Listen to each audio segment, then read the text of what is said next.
Good afternoon students, प्रज्ञा school की online class में आपका स्वागत है। आज हम पढ़ेंगे लेक्चर 6 में क्लास 6 सब्जेक्ट हिस्ट्री के पुस्तक हमारे अतीत के लेसन 3 के भोजन संग्रह से उत्पादन तक का महत्वपूर्ण तिथियां। बसने की प्रक्रिया का आरंभ कब हुआ था? लगभग 12,000 साल पहले। नंबर 2 है मेहरगढ़ में बस्ती का आरंभ कब हुआ था? मेहरगढ़ कहाँ पे है? पाकिस्तान में, लगभग 8,000 साल पहले। इसके बारे में हम अध्याय के आगे पढ़ेंगे। नवपाषाण युग का आरंभ कब से माना गया है? 10,000 साल पहले तक। पाषाण युग के आखिरी चरण को क्या बोलते हैं? नवपाषाण युग कहते हैं। इसकी शुरुआत लगभग 10,000 वर्ष पहले हुई थी। इस युग में मनुष्य ने खेती करना शुरू कर दिया था। पीछे के अध्याय में हमने आरंभिक मानव की खोज में देखा था मनुष्य एक स्थान से दूसरे स्थान पर भोजन की खोज में घूमता रहता था, जबकि इस युग में मनुष्य क्या करता था? मनुष्य खुद भोजन उत्पादक बन गया था। अब नवपाषाण काल की विशेषताएं क्या क्या हैं इस काल में मनुष्य ने कृषि और पशुपालन करना आरंभ किया था। इस काल में मनुष्य ने बीज बोना, किस काल में? नवपाषाण काल में बीज बोना था। सिंचाई करना भी सीख लिया था। इस युग में मनुष्य कृषि कार्य के कारण एक स्थान पर स्थायी रूप से रहना शुरू कर दिया था।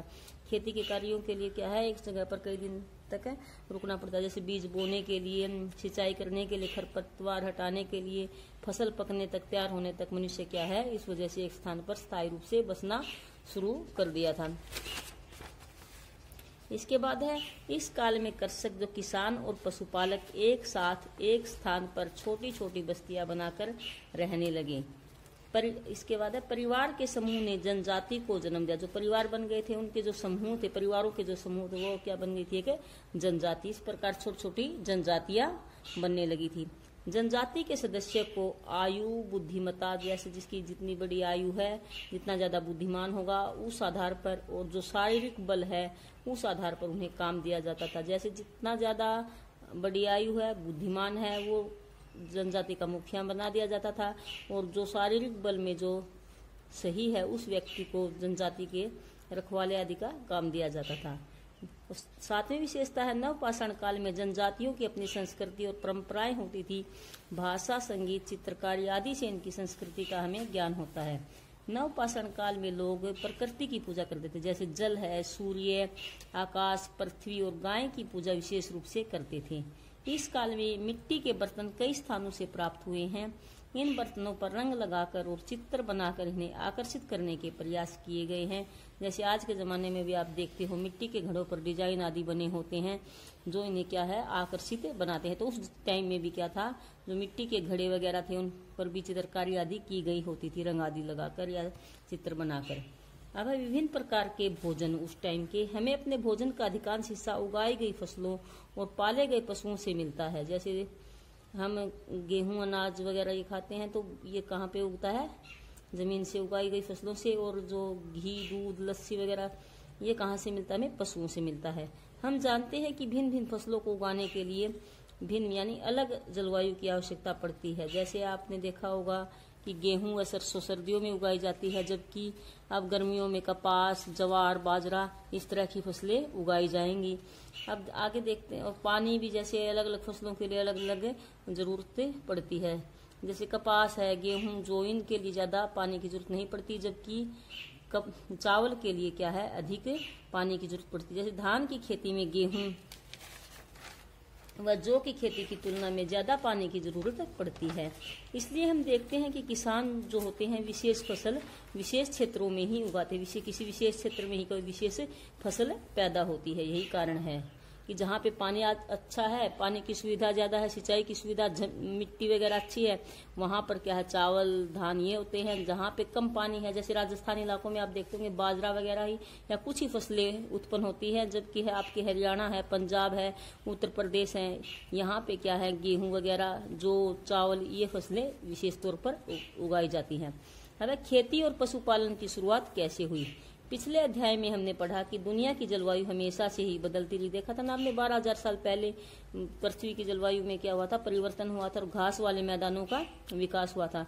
साथ ही साथ लोग जिन वनस्पति और पशुओं को भोजन के रूप में इस्तेमाल करते थे, वे भी क्या होते रहे, बदलते यानी चेंज होता रहा उनमें भी, जिससे लोगों ने तरह तरह के पौधों को लगाना शुरू किया और चिड़ियों तथा जानवरों से उन पौधों की सुरक्षा करना शुरू कर दिया। ताकि वे ठीक से बढ़ सके और उनके बीज पक सके। इस प्रकार धीरे धीरे वे कृषक बन गए और खेती करने की शुरुआत इस प्रकार हुई होगी। इसी प्रकार पशुपालन देखो, इसी तरह लोगों ने अपने घरों के आसपास चारा रखकर जानवरों को आकर्षित कर उन्हें पालतू बनाया होगा। सबसे पहले जिस जंगली जानवर को पालतू बनाया गया वह कुत्ते का जंगली पूर्वज था, क्योंकि कुत्ता क्या होता है, एक वफादार प्राणी माना जाता है और उसकी सूंघने आदि की क्षमता भी क्या होती है और जंगली जानवरों से ज्यादा होती है। धीरे धीरे लोग भेड़ बकरी, कुत्ते के बाद किसको, भेड़ बकरी, गाय और सूअर जैसे जानवरों को अपने घरों के नजदीक आने को उत्साहित करने लगे। इस तरह धीरे धीरे वे क्या है, पशुपालक बनकर पशुपालन की शुरुआत करने लगे। तो देखा हमने इस तरह कैसे खेती की किसान बने और किस प्रकार वो लोग पशुपालक बन गए। नवपाषाण काल में इन दोनों ही चीजों की शुरुआत हुई।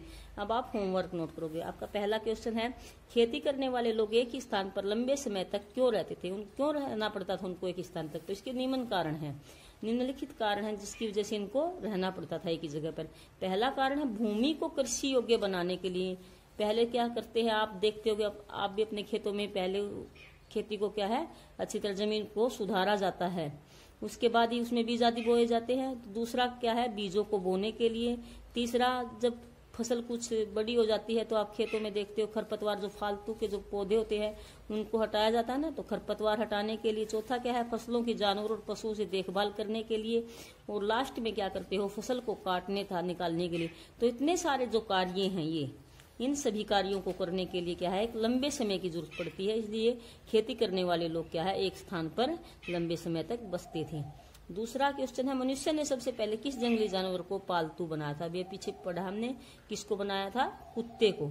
अब है अगला क्वेश्चन है, सबसे पहले कुत्ते को ही पालतू क्यों बनाया गया, किसी और जानवर को क्यों नहीं? तो मनुष्य पहले शिकार करके देखा ना हमने सेकंड लेसन में, मनुष्य क्या था, शिकारी खाद्य संग्राहक था, यानी अपना भोजन इकट्ठा करता था, खुद तो उपजाता नहीं था। खेती करने के बाद ही मनुष्य क्या बना है, भोजन उत्पादक बना है। लेकिन पहले क्या करता था, शिकार करके अपना पेट भरता था। तो कुत्ता जो प्राणी है उसकी सूंघने की क्षमता और प्राणियों से क्या होती है, ज्यादा होती है। इसलिए कुत्ता आने वाले खतरे को भांपकर पहले ही क्या कर देता है, लोगों को चौकन्ना कर देता होगा शायद। इसलिए कुत्ते को सबसे पहले पालतू बनाया गया होगा। आपने भी अपने घरों में देखा होगा, जब आपके घर में कोई बाहर से कोई व्यक्ति आता तो कुत्ता क्या दूर से ही क्या उसको भौंकने लग जाता है, वो समझ जाता है कि ये हमारे घर का सदस्य नहीं है। तो ये भी कारण हो सकता है। इसके बाद किसकी खेती में गेहूं व जौ की तुलना में ज्यादा पानी की जरूरत होती है? अभी पढ़ा था हमने कि धान या चावल की खेती में, क्योंकि इसकी जड़ों में क्या है, पानी की जरूरत ज्यादा होती है, तो धान की खेती में ज्यादा पानी की जरूरत होती है। कुत्ते के बाद किन जानवरों को पालतू बनाया गया था? कुत्ते के बाद भेड़ और बकरी को। अगर कृषकों जो पशुपालक, जो नवपाषाण युग में मनुष्य क्या बन गया था, कृषि करने लगा था और पशुओं को पालने लगा था। इनका जीवन जो आपने सेकंड लेसन में पढ़े थे, आखेटक खाद्य संग्राहक पढ़ा था ना, जो अपने भोजन को क्या करते थे, इसी वजह से तो इनका यह नाम रखा, भोजन इकट्ठा करने की विधि के आधार पर इनको इनको क्या कहा गया है, आखेटक खाद्य संग्राहक कहा गया है। कि जीवन से कितना भिन्न था इनका जीवन और जो आपने सेकंड लेसन में जो पढ़े हैं, जो शिकारी खाद्य संग्राहक थे उनका जीवन, इन कृषकों और पशुपालकों के जीवन से कैसे अलग था? आपको 3 अंतर बताओ। तो पहला अंतर तो यही है कि कृषक और पशुपालक खेती के लिए क्या आपने अभी पढ़ा पहले ही क्वेश्चन में, लंबे समय तक रहना पड़ता था एक स्थान पर, और पशुपालक एक स्थान पर स्थायी रूप से रहते थे, जबकि जो आखेटक खाद्य संग्राहक भोजन की तलाश में अस्थायी, मतलब एक स्थान से दूसरे स्थान पर घूमते रहते थे। दूसरा है कृषकों पशुपालकों का भोजन कृषि उत्पाद, जो कृषि वो उगाते थे, अनाज आदि उगाते थे, वो खाते थे, था पालतू जानवर जो दूध आदि देते थे उन पर ही उनका आधारित था। जबकि शिकारी खाद्य संग्राहकों का भोजन जंगली जानवरों का शिकार करते थे और जो वन उत्पाद थे जैसे फल फूल आदि हैं उन पर आधारित था। तीसरा है कृषकों पशुपालकों को अपने घरों, अपने रहने के लिए आवासों का निर्माण करना आरंभ कर दिया था, जैसे झोपड़ी है आदि है इसका। जबकि शिकारी खाद्य संग्राहक प्राय गुफाओं और कंदराओं में रहते थे, इन्होंने स्थायी रूप से बसना प्रारंभ नहीं किया था। जबकि जो कृषक है पशुपालक है वो झोपड़ी आदि में रहता था उस टाइम। ये कहाँ पे रहता है, जो गुफाओं में अवशेष मिले हैं ना हमें, भीमबेटका की गुफाएं हैं, कुरनूल की गुफाएं हैं और जो कंदराएं हैं पहाड़ों में, तो वहाँ ये उनमें रहता था। Thank you students. आपको जो होमवर्क दिया गया आपको अपनी कॉपी में राइट भी करना है और लर्न भी करना है।